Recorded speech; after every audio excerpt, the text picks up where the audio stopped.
I'm Sophia Bennett, 31 years old, and I live in a cramped attic apartment above an independent bookstore in Seattle's Fremont neighborhood. Every morning, I wake to the soft patter of rain on my skylight, the kind of drizzle that paints the city in a perpetual silver sheen. I grind coffee beans by hand, their earthy aroma mingling with the musty scent of old books that seeps through the floorboards from the shop below. The ritual of brewing coffee in my French press is my anchor, a quiet act of defiance against a world that thinks I've lost my way.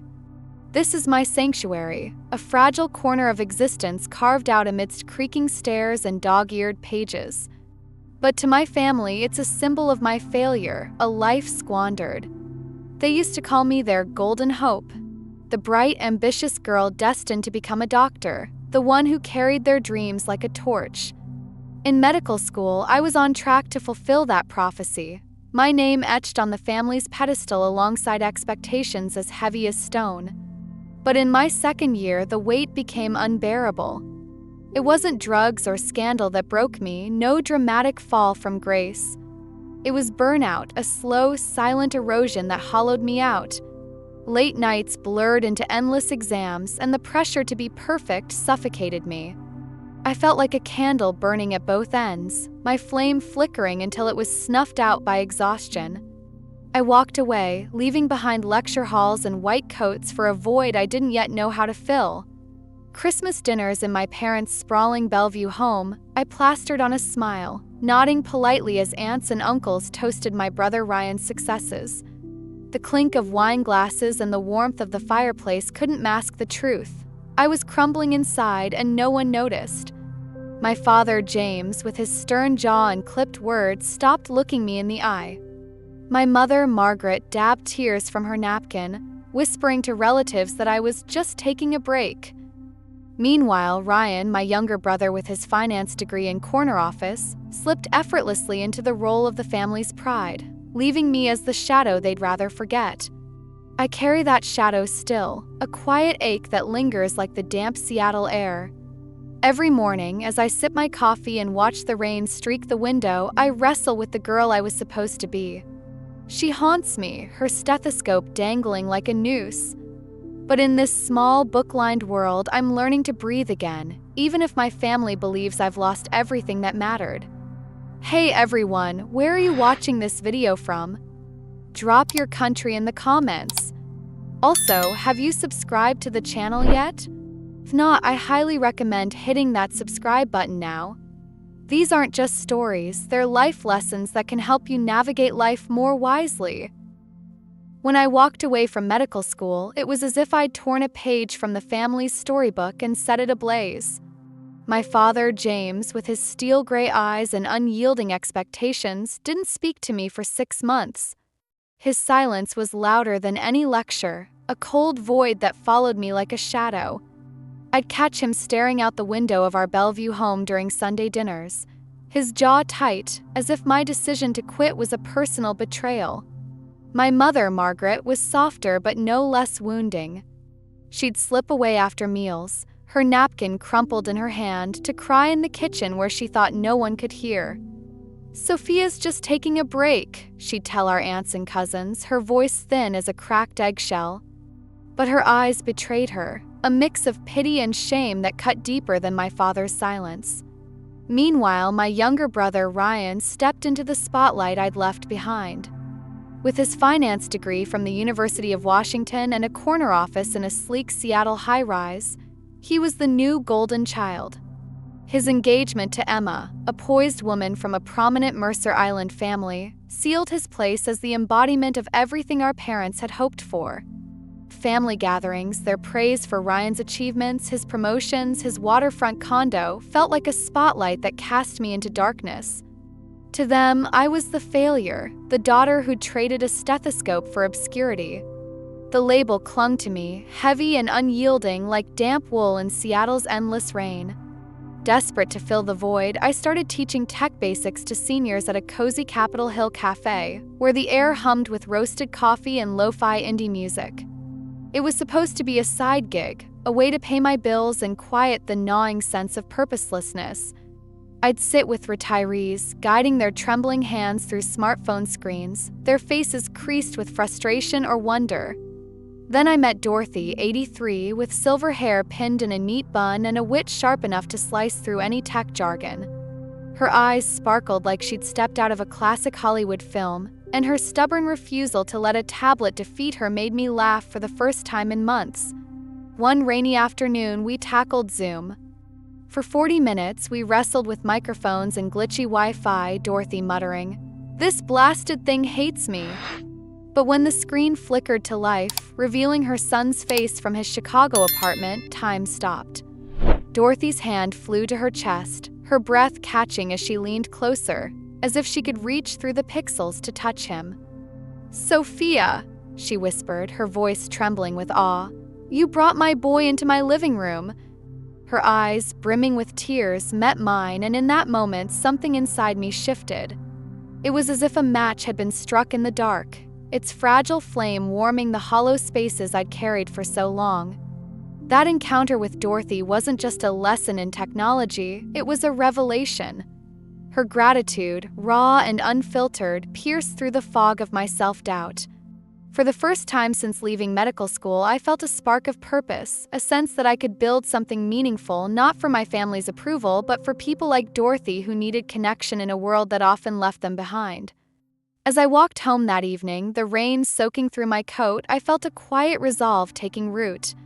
I didn't know it then, but that spark would grow into SilverTech Solutions, a platform that would change thousands of lives and eventually force my family to see me in a new light. But in that moment, all I knew was that I'd found a reason to keep going, one small, radiant victory at a time.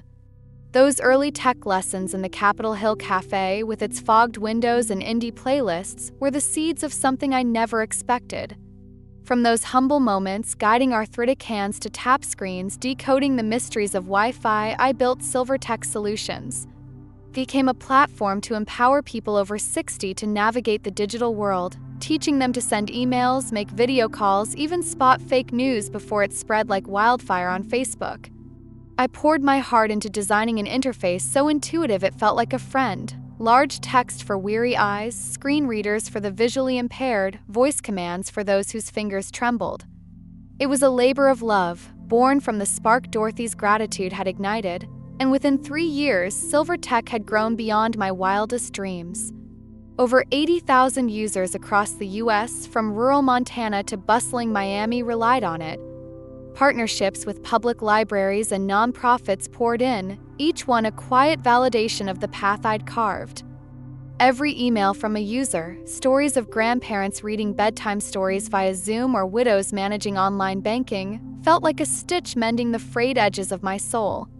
I'd sit in my attic apartment, rain drumming on the skylight, reading their words until my eyes blurred.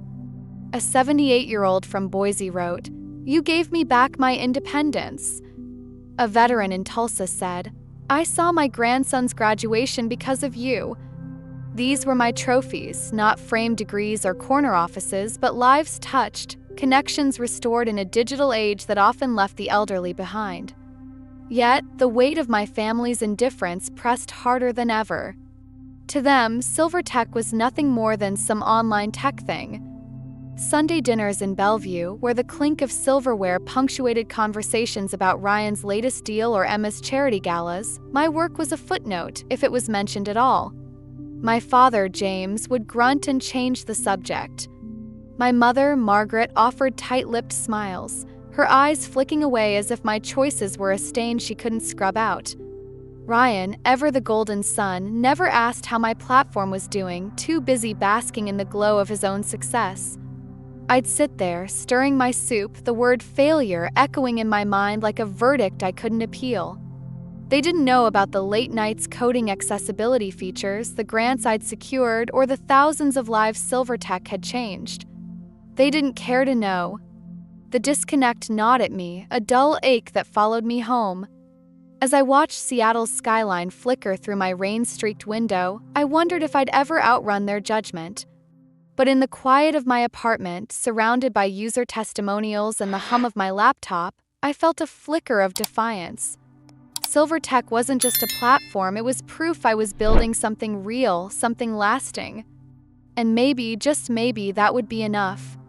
The air in the upscale restaurant by Lake Washington was thick with the scent of seared steak and rosemary, the kind of place where chandeliers cast golden light and every clink of crystal glassware screamed privilege.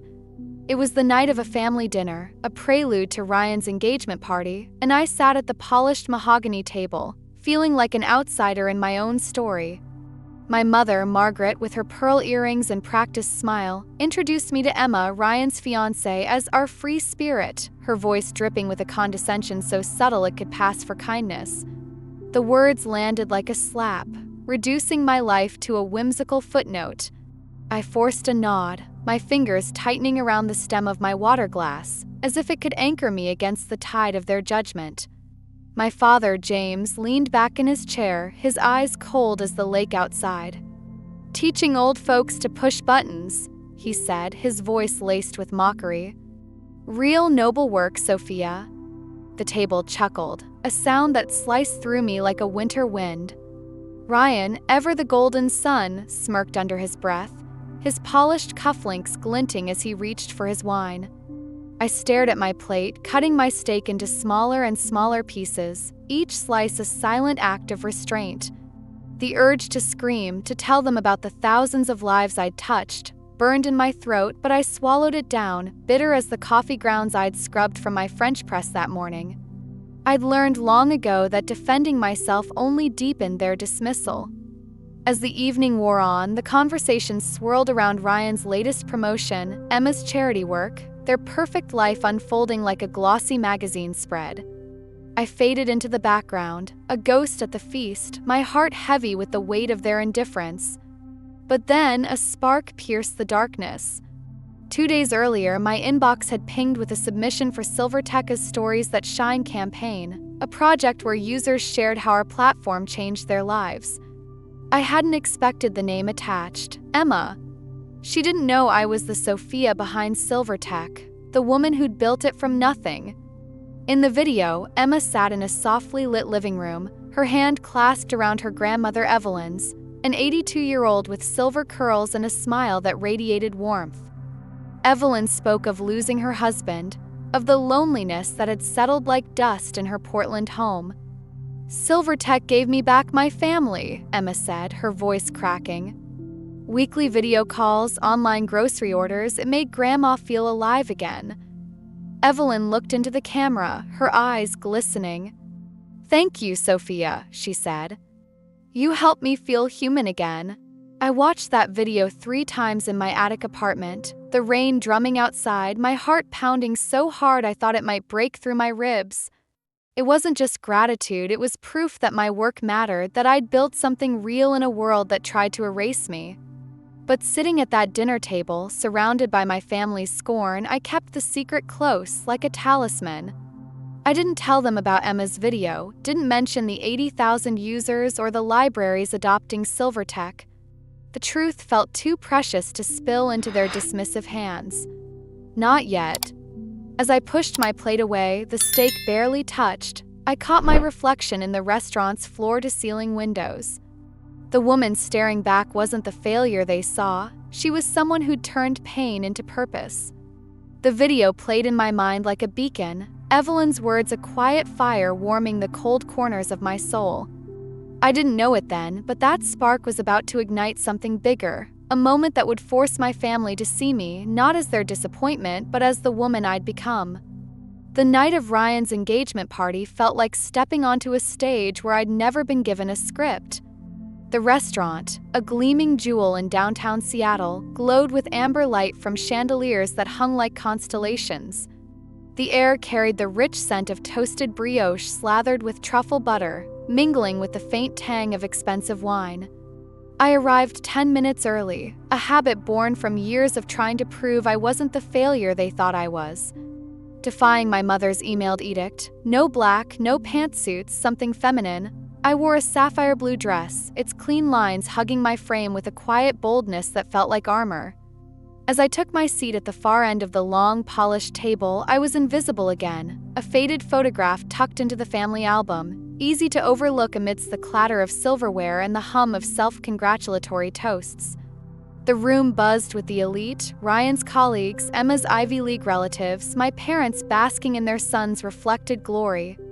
My mother, Margaret, in her cream silk dress, flitted about like a hostess in a Jane Austen novel, her smile tight as she avoided my gaze. My father, James, sat ramrod straight, his eyes scanning the room as if searching for anything but me. Ryan and Emma, radiant at the table's center, were the sun around which everyone orbited. I sipped my water, the ice clinking softly, and braced myself for another evening of being the family's afterthought. Then, like a crack of lightning in a still sky, Emma turned to me, her hazel eyes bright with curiosity. "Sophia, what do you do again?" she asked, her voice cutting through the din. The room fell silent, as if the air itself held its breath. Conversations paused, forks hovered, and my mother's hand froze mid-gesture. I felt every pair of eyes on me, a spotlight I hadn't asked for. My heart thudded, but I straightened in my chair, my voice steady as a blade. "I run SilverTech Solutions," I said. "A platform teaching digital skills to seniors, email, video calls, online safety." The words hung there, simple but sharp, and I saw Emma's expression shift from polite interest to disbelief. "You're Sophia Bennett?" she gasped, her voice rising. "The founder of SilverTech? The one on NPR, Forbes, the one who helped my grandmother Evelyn?" The room seemed to tilt, the clink of glassware swallowed by a stunned hush. Emma's words tumbled out, almost a shout. "You changed her life. She used your platform to video call us from Portland every Sunday after Grandpa died." My mother's fork slipped, clattering against her plate. My father's face sank into his wine glass, his knuckles whitening. Ryan, wide-eyed, stammered, "You never told me." I met his gaze, a small, unshakable smile curving my lips. "You never asked." In that moment, the weight of years, silences, sneers, the free spirit label cracked like thin ice. Emma's recognition was a floodlight, illuminating the truth I'd kept buried. My work, dismissed as teaching old folks to push buttons, had touched her family, had given Evelyn, an 82-year-old widow, a lifeline to love and connection. The realization burned in my chest, not as pride but as a fierce, quiet vindication. I wasn't the failure they'd painted me as. I was building something real, something that mattered, and now the room knew it too. That moment at the engagement party was a silent storm, a seismic shift that shattered the invisible wall between me and my family. The restaurant's golden glow seemed to dim, the clatter of wine glasses fading as Emma's words hung in the air like a thunderclap. 4 years, I'd been the ghost in their story, the disappointment who'd traded a white coat for obscurity. But now the truth had stormed the room, unyielding and undeniable. Guests leaned closer, their whispers no longer laced with pity or scorn, but with something new, admiration. "She's the one from NPR? SilverTech's changing lives?" The murmurs swirled around me, each one a small crack in the narrative my family had built. I sat there, my sapphire dress catching the chandelier's light, feeling the weight of their gazes shift from dismissal to awe. For the first time, I wasn't invisible. My mother, Margaret, sat frozen, her cream silk dress pristine but her face a canvas of shock. Her lips parted, then closed, as if she were rewriting the story of her daughter in real time.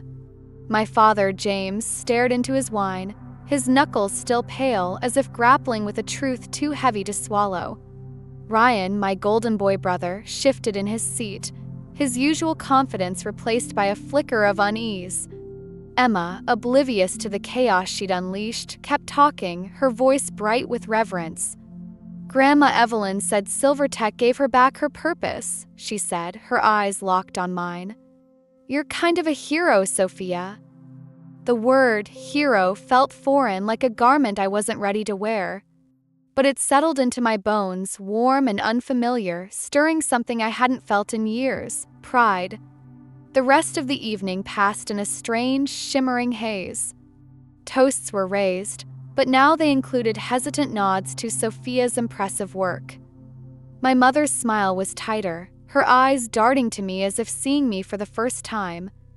My father muttered something about innovation before retreating to small talk. Ryan avoided my gaze, his laughter quieter than usual. As I left the restaurant, the Seattle skyline glittering through the rain, I felt a quiet shift inside me. The girl who'd spent years shrinking under their judgment was stepping into a new light, one I'd forged myself. But the weight of those years, silences, sneers, the free spirit label still lingered, heavy as the damp air. 2 days later, I found an envelope slipped under my apartment door, the paper crisp and cream-colored, my name scrawled in my mother's elegant cursive. I sat on my threadbare couch, the rain tapping the skylight like a metronome, and opened it with trembling hands. Her words, written in ink that seemed to quiver, hit me like a wave. "Dear Sophia, I've spent too long focusing on what you walked away from, blind to what you've built. You dared to fail and kept going, something no one in this family has ever had the courage to do. I'm sorry. I'm proud." Each sentence was a knife, cutting through years of dismissal, but also a balm, soothing wounds I'd carried in silence. The letter didn't erase the nights I'd cried myself to sleep, the Christmases I'd smiled through pain, or the ache of being unseen. But it was a crack in the wall, a sliver of sunlight piercing the fog of my attic apartment. I read it 3 times, my coffee growing cold on the table. Part of me wanted to call her, to bridge the gap her words had opened, but another part, the part that had learned to survive without their approval, held back. I folded the letter carefully, tucking it into a drawer beside user testimonials from SilverTech.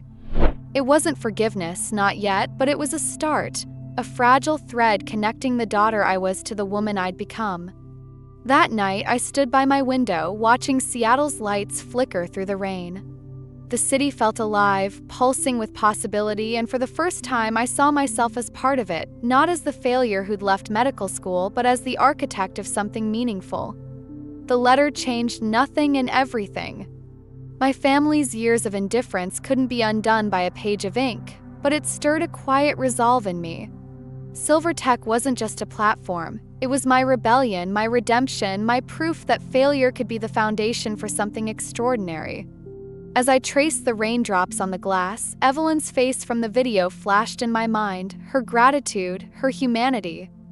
I wasn't just teaching seniors to push buttons. I was giving them back their voices, their connections, their dignity. And maybe, just maybe, I was learning to reclaim my own. SilverTech Solutions blossomed beyond anything I'd dared to dream. From my attic apartment, where the Seattle rain tapped a steady rhythm on the skylight, I watched our platform grow into a lifeline for thousands.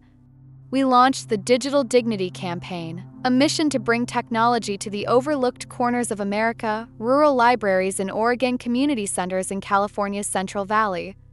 By the end of the year, SilverTech had reached 250,000 users, each one a story of reconnection in a world that often left the elderly behind.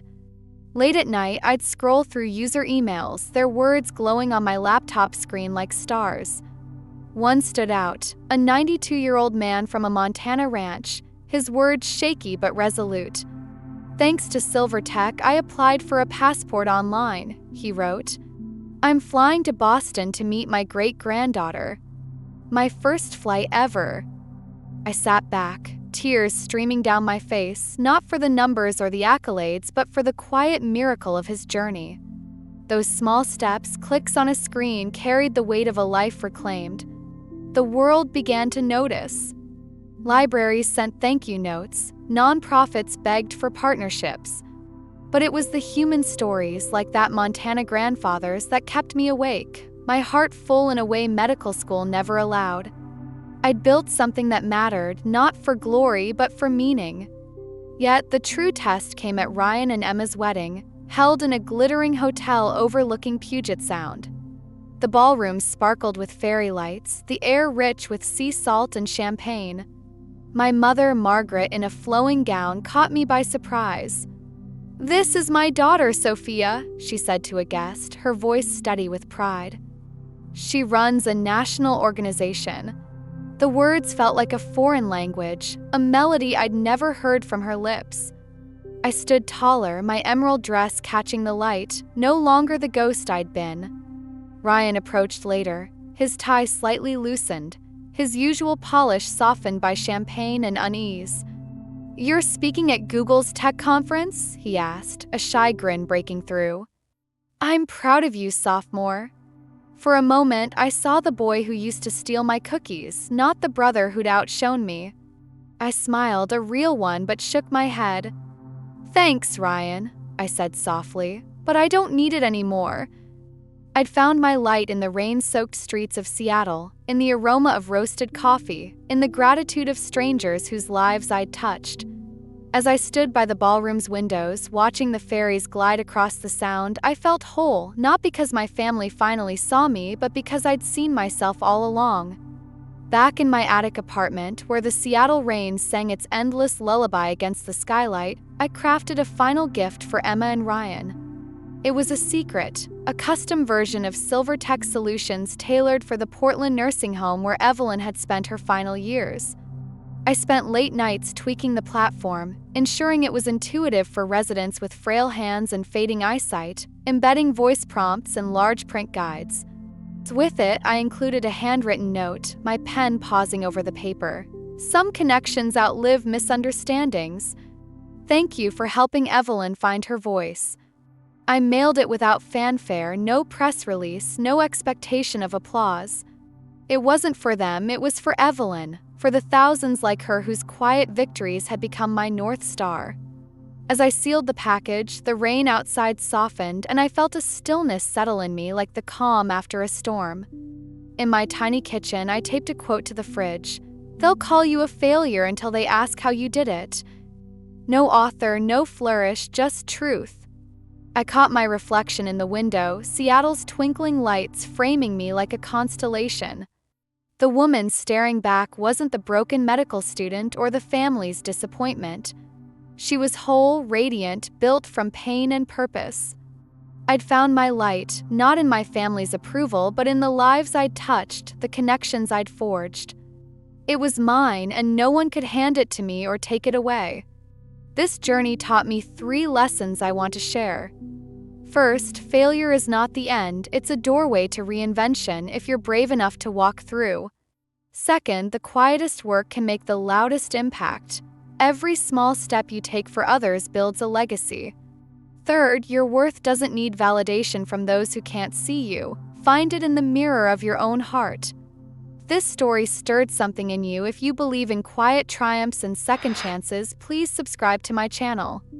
Your support keeps these stories alive, connecting us across cities and screens, reminding us we're not alone. Share your thoughts below. Where are you watching from, and what's your story of resilience? As I stood by the window, the city's glow blending with the scent of coffee and old books, I knew I'd keep building SilverTech, keep lighting paths for others. My reflection smiled back, not seeking permission, but claiming its place. This was my light, my story, and it was only beginning.